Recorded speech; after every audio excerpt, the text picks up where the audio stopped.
En route to Dallas, just north of Austin. I think we're in Round Rock. Stop for lunch.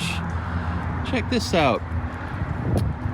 Toyota van. Kind of a mid-roof height. It's bigger than a minivan. From Nuevo Leon. They don't sell these in the States. Very European looking. I think I saw the same model in Israel. But I like it. It's for comparison. It's a little bit smaller than my ProMaster low roof. Yeah, I wish you could get those in the States. That's a good size. I wouldn't be opposed to my next vehicle downsizing to something that size as my trend continues of incrementally getting smaller. Checked into the hotel night before the shoot up in Dallas, and my son is a junior in high school, and he's homeschooling this year, which means if I'm working and it's in town or in Texas, he's coming with me. So I got him on the payroll, workers' comp, so all the corporate folks will be happy. I just got to be a little careful. Some of them require, 18 and over, and he's got a year to go before he hits that benchmark. But for kind of your standard event, conference, corporate office thing, kind of juggling the no one's asking and I'm not disclosing till we show up on the day, and that seems to be working well. Everyone's been very cool and receptive, and he's doing a good job. I mean, he's actually been out on set since he was a little kid, helping strike lights, and when I was working on bigger shows in California, he used to come out and visit. There's an interesting business combo, never seen before. Downtown Dallas, we're on the 15th floor. We're down here in the loading dock inside, and had some certificate of insurance and insurance minimum issues on this shoot. And actually, jumping ahead to the shoot I'm on today, I was having this conversation with the producer, which we'll cover in an upcoming vlog in probably 2 weeks from now. But these property managers for these high rises, it used to be they're okay with a $1 or $2 million liability policy. Now buildings are asking for $5 million, and this one specifically wanted an additional umbrella policy of another $5 million. So theoretically, I'm covered for $10 million in damage I might cause with my two little rock and roller carts. It's really becoming obviously prohibitive. It's like I'm not a construction contractor that's remodeling a floor of a high rise. Like I'm a video guy with a couple of carts. So there was a risk on this one. I turned in my COI. We did 2 rounds because I currently only have $1 million liability. I had this contingency plan that we might have to go through the front lobby with no carts, no cases, and literally hand carry everything up: stingers, sticks, cameras, lights by hand. Fortunately, there wasn't even a check-in. I went to the security office, and the guy was just like not even interested. He's like, "Yeah, man, go ahead, you're good. Carry on." And we didn't need a key code to get up to the floor we were working on. Also, a little unique on this project is I'm working for the in-house video and event department for this corporate client. So I basically produced this thing, but they hired me as a DP. So I had to crew it out, 2 cam ops, sound mixer, lighting person, but there was no producer line item in the budget. They just wanted me as the DP to include all of that on my estimate. I need to do they don't come up that often, but I did not charge for my prep time to hire all those people. And of course I got the admin cost of paying them all. Like I'll probably get paid in 60 days, but I COD'd everybody.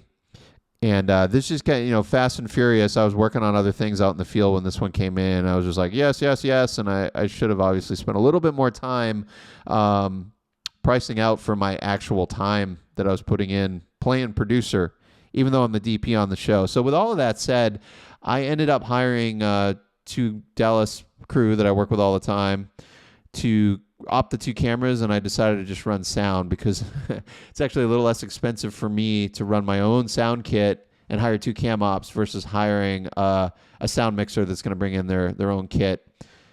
And here's a look at our setup, basically a wide shot and 2 operated close-ups for the panel of up to 7. Our first one up was just 5 seats.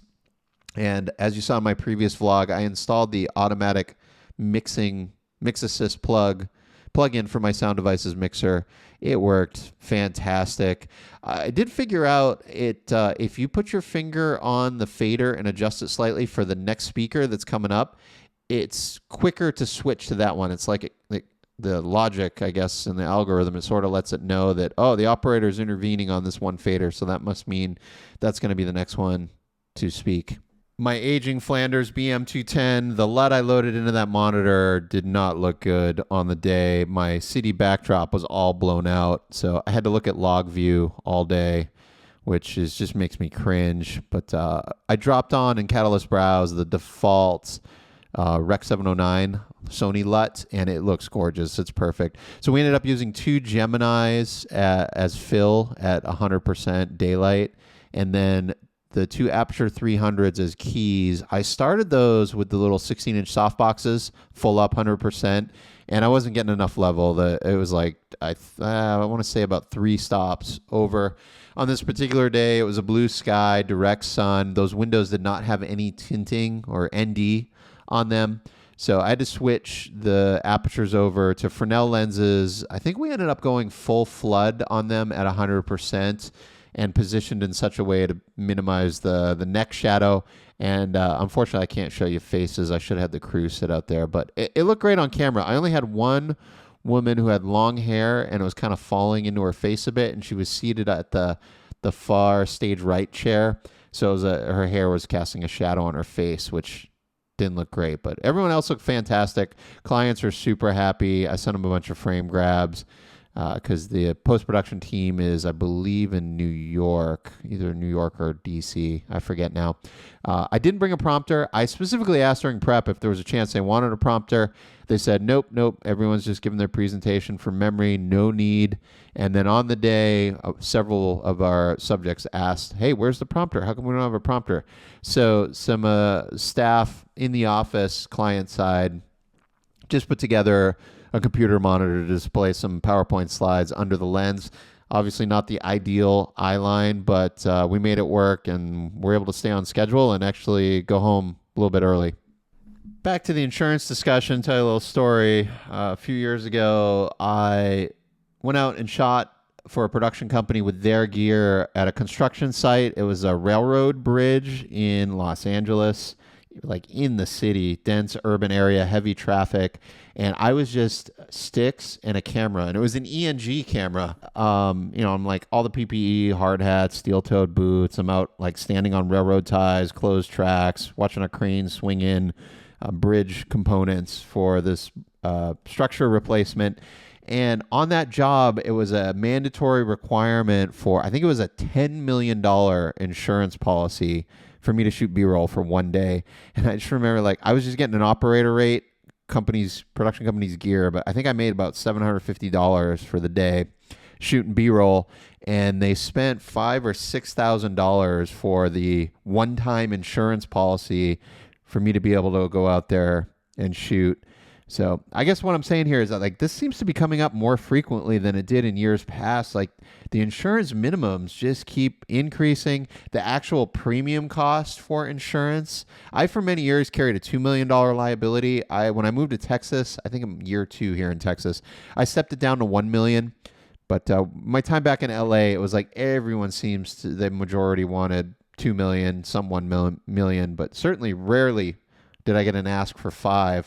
But now here I am, like in the last 14 days, I've had multiple $5 million requests. And again, like I'm like a subcontractor. I am not the official production company. I am not the agency.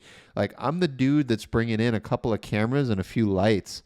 And they want me to have this insurance in addition to the agency and in a production company if they're in the middle. Now, on this specific job you're watching now, there was an agency, and I would assume they had to do a COI as well, but same thing. They want it for every sub. Like if I'm bringing in gear I own, I got to provide insurance because ultimately I'm responsible for that equipment and people from causing any damage. Well, this was just the start to my week. This worked out to be a travel up the evening before, one-day shoot, drove home. I had the following day off. Fortunately, I had another thing I was released on. And I spent like most of the day sleeping, catching up. This thing just like wiped me out. From the stress of the extra responsibility of hiring all this crew and the insurance thing. And then in addition to wearing my regular hat, plus being the sound guy and trying to live mix that many mics. So anyway, all in all good, kind of spreading my wings a little bit. It's good to change it up. and get challenged. During the loadout, Ryan and I are climbing around in the truck. He's giving me some thoughts and advice on how to reconfig my bunk area and some racks. And I've already made some mods partially to Ryan's suggestions. I love his ideas, but it's so ambitious. I think I'm going to wait until my next van to fully implement what he's doing. But he's way ahead of me on this. He's building a new truck as we speak.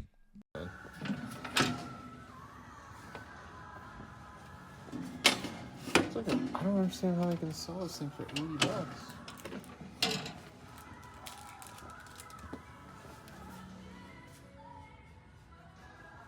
There you go. Well, that was something. With that checked, I can't believe we did Waffle House and Buc-ee's in the same day.